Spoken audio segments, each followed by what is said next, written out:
ele é real, ele existe, e uma vez que o mundo espiritual existe, existe a guerra espiritual.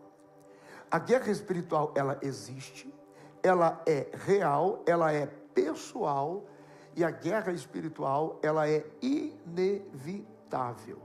A partir do momento que você decide, entende e decide ser igreja de Jesus, você já está inserido em um contexto de batalha espiritual imediato.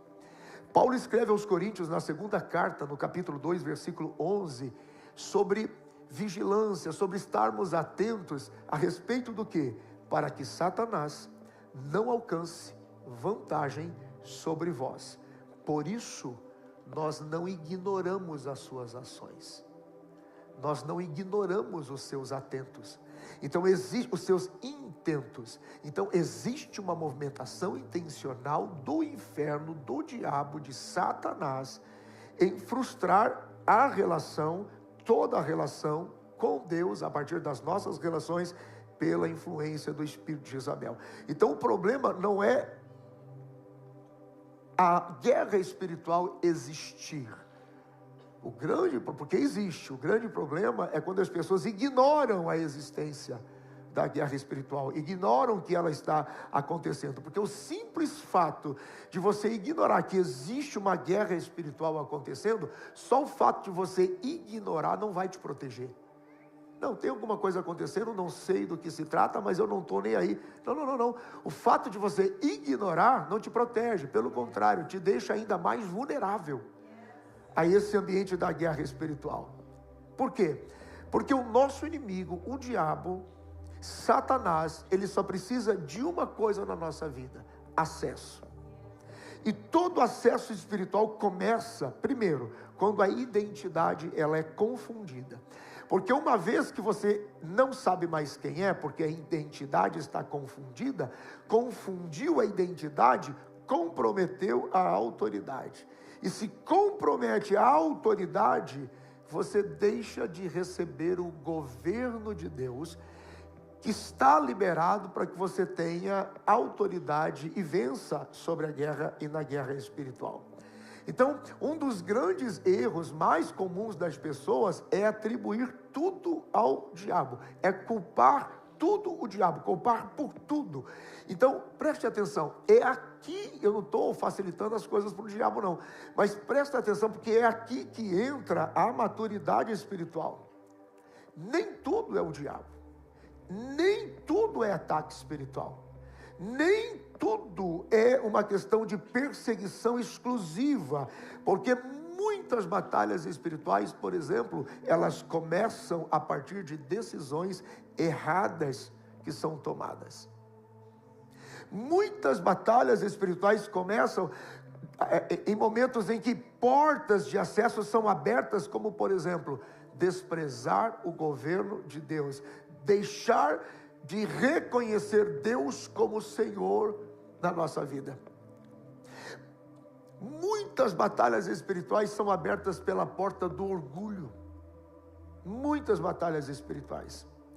E por causa do orgulho, muitas batalhas espirituais estão ativas e se mantêm por causa da total falta de arrependimento.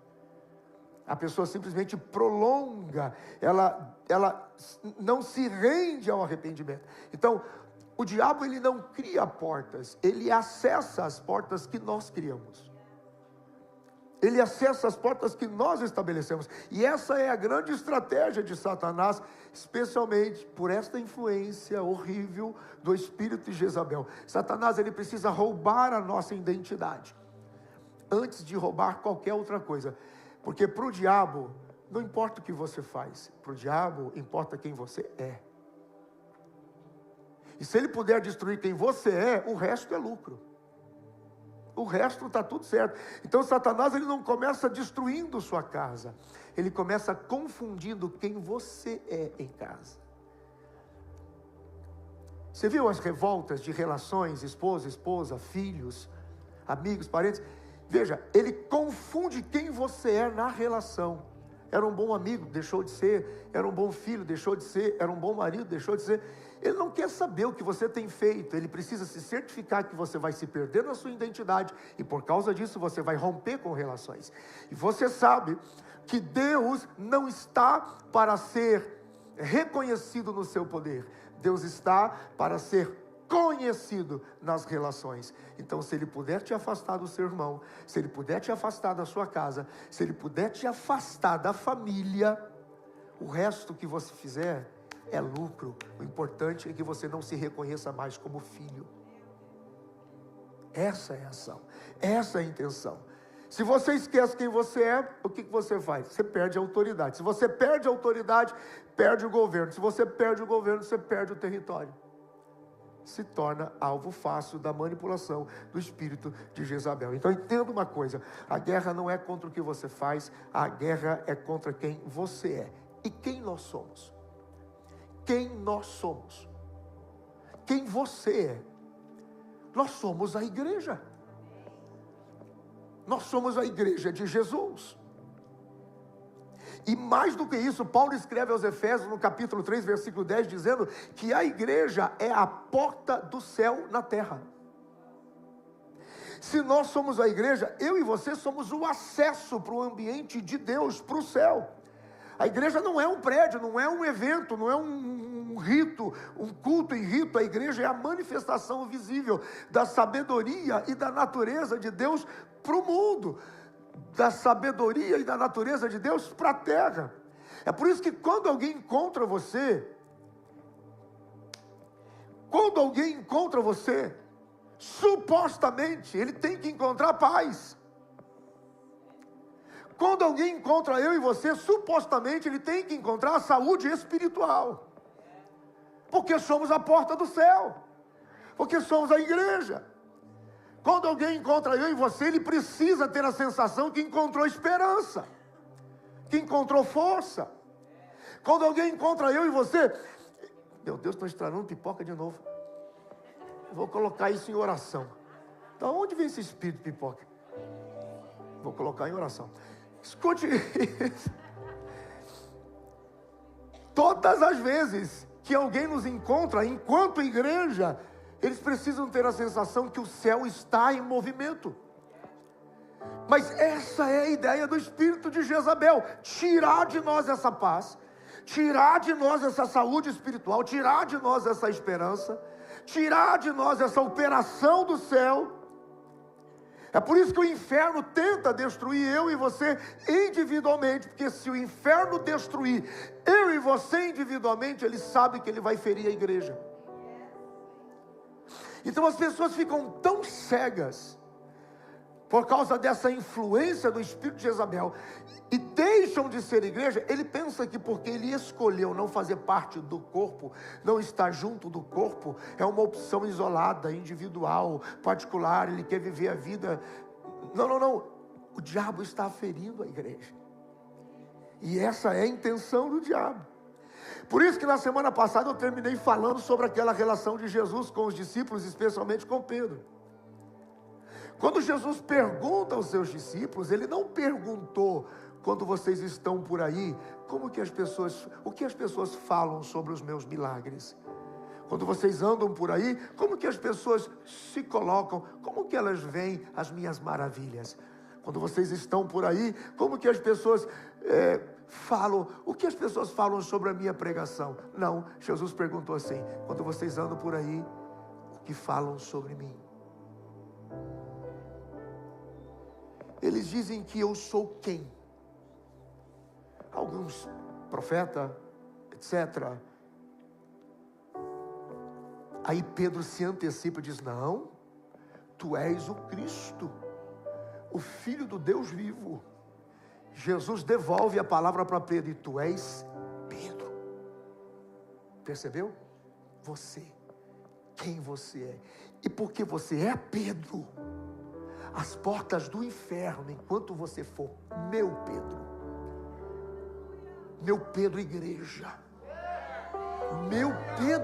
eu devolvo para você, enquanto você for o meu Pedro igreja, as portas do inferno não prevalecerão contra a sua vida, sua casa, sua família, sua geração, sua descendência.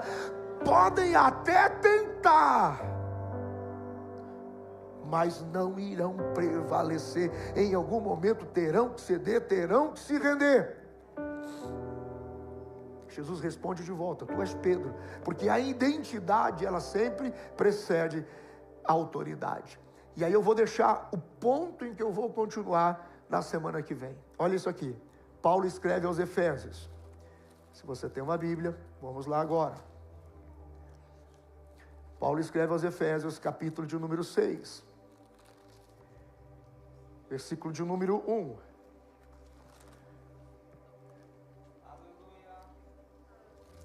Preste atenção. Onde é o lugar onde as guerras espirituais começam? Onde é? Olha aqui. Efésios 6, 1. Vós, filhos, sede obediente a vossos pais no Senhor, porque isto é justo. Verso 2. Honra teu pai e tua mãe, que é o primeiro mandamento com promessa. 3. Para que te vá bem e vivas muito tempo sobre a terra. 4. E vós, pais, não provoqueis a ira a vossos filhos, mas criai-os na doutrina e a admoestação do Senhor. 5. Vós, servos, obedecei aos vossos senhores segundo a carne, com temor e tremor, na sinceridade de vosso coração, como a Cristo. 6. Não servindo à vista, como somente para agradar os homens, mas como servos de Cristo, fazendo de coração a vontade de Deus. 7. Servindo de boa vontade como ao Senhor, e não com os homens, sabendo que cada um receberá do Senhor todo o bem que fizer, seja servo, seja livre. 9. E vós, senhores, fazei o mesmo com eles, deixando as ameaças, sabendo também que o vosso Senhor está no céu, e que para com ele não há acepção de pessoas. Verso 10. No demais, irmãos meus, fortalecei-vos no Senhor e na força do seu poder. E aí, percebeu? Antes da armadura, restaure as relações. Você pode aplaudir Jesus, essa vale. Essa foi boa. Tem muita gente aí bom de guerra, mas que não fala com filhos. Bom de guerra, mas não é honesto no seu serviço.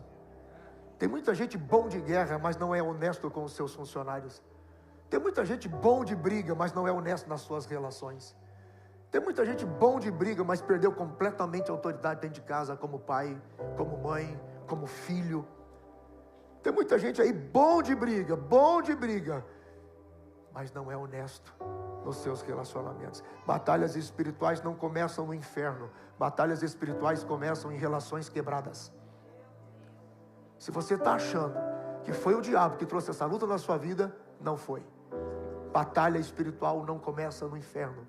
Batalha espiritual começa em relações quebradas. Honra teu pai, honra tua mãe, não coloca ira sobre os teus filhos, trabalhe com responsabilidade, respeite o seu trabalho, cuide dos seus funcionários, cuide das relações, entenda que você está fazendo isso para Cristo. Seja igreja, seja céu, traga paz, saúde espiritual, que as pessoas tenham acesso ao Senhor, e depois que você tiver com as relações restauradas, revestivos. Aí nós vamos nos revestir, para que então isso possa fazer sentido. As batalhas espirituais, elas acontecem quando a honra acaba nas relações, quando o respeito, quando falta humildade, quando as pessoas se relacionam apenas por medida de força ou por competição, quando as pessoas apenas desejam aparecer ou serem superiores umas às outras, quando as pessoas usam a rebeldia tentando disfarçar rebelião, dando cara de maturidade, e não passa de ser rebelião. Por que eu falo isso? Porque a submissão, ela é sempre comprometida quando o espírito de Jezabel tem acesso e está ativo. Nem toda opressão é espiritual. Muitas opressões são emocionais, são relacionais, são frutos de traumas, são frutos de decisões mal tomadas, são acessos que você deu à sua vida, são pessoas que você permitiu acessar a sua intimidade. Eu sempre falo aqui com relação à família, toda família tem 3 altares, 3 altares dentro da família que precisam ser protegidos. Primeiro altar, não deixe qualquer pessoa acessar a sua casa. Segundo altar, não deixe qualquer pessoa sentar na sua mesa. Terceiro altar, não deixe estranhos acessar sua cama. Batalhas espirituais não vêm do inferno, vêm das relações e da desonra.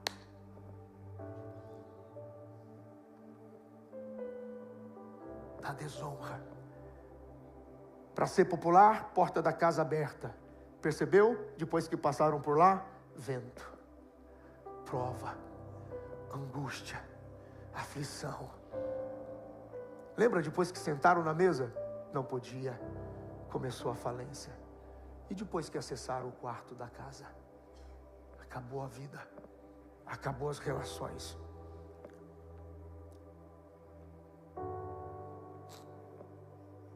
O maior ataque de Satanás contra a igreja não é a tentação, é a acusação. Ele precisa, a Bíblia diz, Apocalipse 12, a Bíblia diz que ele é acusador dos nossos irmãos. A maior arma do inferno não é a tentação sobre você, é te manter sobre forte acusação. É insuportável você conviver silenciosamente com um espírito de acusação sobre você 24 horas por dia. Você desonrou,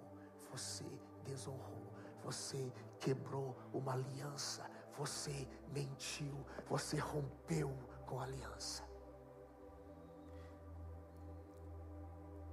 E muitas vezes você não entende isso, porque fica protelando o arrependimento, fica protelando a atitude. O que a maioria tem é remorso. Remorso é diferente de arrependimento. Remorso dói, mas você ainda se sente vantajoso. Me saí bem, ninguém viu. Remorso. Doeu, mas você se safou, se livrou. Arrependimento não. Arrependimento é o processo que garante a você a cura, aonde todas as coisas serão lançadas no mar de esquecimento, e então haverá paz. A acusação, ela gera culpa. A culpa vai produzir o medo vai tirar de você a autoridade. Porque o diabo ele já foi derrotado, mas a carne ainda não. O diabo, pastor, por que ainda está sob influência? Porque o diabo já foi derrotado, mas a carne ainda não. Então escuta esse texto. Primeira epístola de João 3:8. Porque todos os que amam a prática consciência do pecado não são diferentes de Satanás. Você é como ele, que peca desde o princípio. Ponto e vírgula. Pois foi para isso que se manifestou o Filho de Deus, para desfazer com todas as obras do diabo. E é aqui que a gente termina hoje. Eu preciso que você pense sobre isso. Não dá mais para protelar. Libere perdão. Libere as pessoas. Restabeleça as relações. Traga de volta o princípio da honra nas relações. Seja verdadeiro nos seus compromissos. Faça o seu melhor como servindo ao Senhor. Eu sei que alguns ambientes para se trabalhar são muito hostis. Peça ao Senhor que lhe dê graça para que você se mova a um lugar que possa ser justo. Eu sei que é muito difícil aqui. Algumas pessoas sofrem muito nas mãos dos próprios irmãos de terra, né? Brasileiros oprimindo brasileiros, ferindo brasileiros e vice-versa. Mas nós somos a igreja de Jesus. E o espírito de Jezabel é destronado quando nós restabelecemos relações. Fica de pé comigo, por favor. Aleluia. Aleluia. Coloque as duas mãos no seu coração. Há algo muito forte aqui de tudo que foi falado até agora. O Espírito Santo me parou na palavra acusação.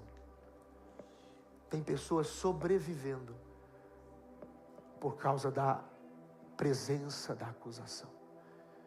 Satanás está escravizando sua mente e seu coração com a acusação. Dedo apontado. Você não é tudo isso. Você não é tudo isso. Você sabe que você não merece isso. Essa é a palavra do diabo. Mas ele é mentiroso. A nossa carne, sim, é fraca. O espírito está pronto. Nós lutamos todo dia. Mas ele sabe que ele está destronado, destruído, desarmado. Ele é perdedor e vencido. Porque a vitória é nossa, pelo sangue de Jesus.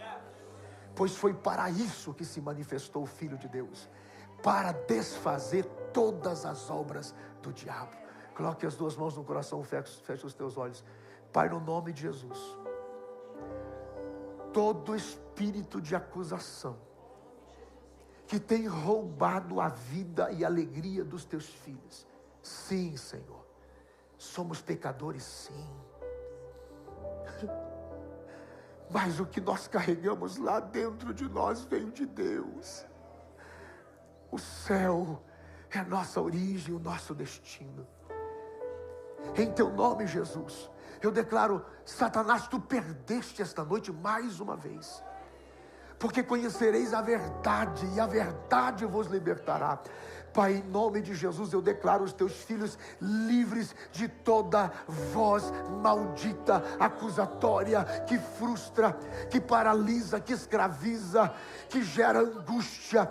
Essas pessoas que estão sem força para se levantar, estão quase que convencidas de um total descrédito, desejando a morte, desejando o suicídio, se sentindo sujos, indignos, uma vez que o teu sangue, Jesus, nos purifica de todo o pecado. Senhor, eu dou ordem ao espírito de Jezabel, que tentou comprometer relações e confundir a autoridade, produzindo medos, portas de acessos que foram abertas por palavras, decisões, atitudes, intenções.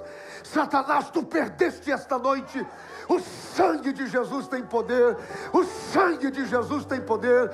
O sangue de Jesus tem poder sobre o meu irmão, sobre a minha irmã, sobre esta casa, sobre esta família espiritual. O sangue de Jesus tem poder. O sangue de Jesus Cristo nos purifica de todo pecado. E aquele que confessa e deixa, alcança misericórdia. Por abaixeque mandaramas. Em nome de Jesus. Espírito de Jezabel, tu que tentastes destruir casas, famílias, confundindo filhos, confundindo pais, nós te ordenamos: influência, potestade do inferno, saia pelo poder do nome e do sangue de Jesus. Traga de volta a consciência sobre este filho, traga de volta a consciência de filho sobre este filho, de pai sobre este pai, de mãe sobre esta mãe, de esposo, esposa, família. Em nome de Jesus, nós destronamos, nós destruímos, nós desfazemos, e que volte a paz, e que volte a harmonia, e que volte a vida de Deus.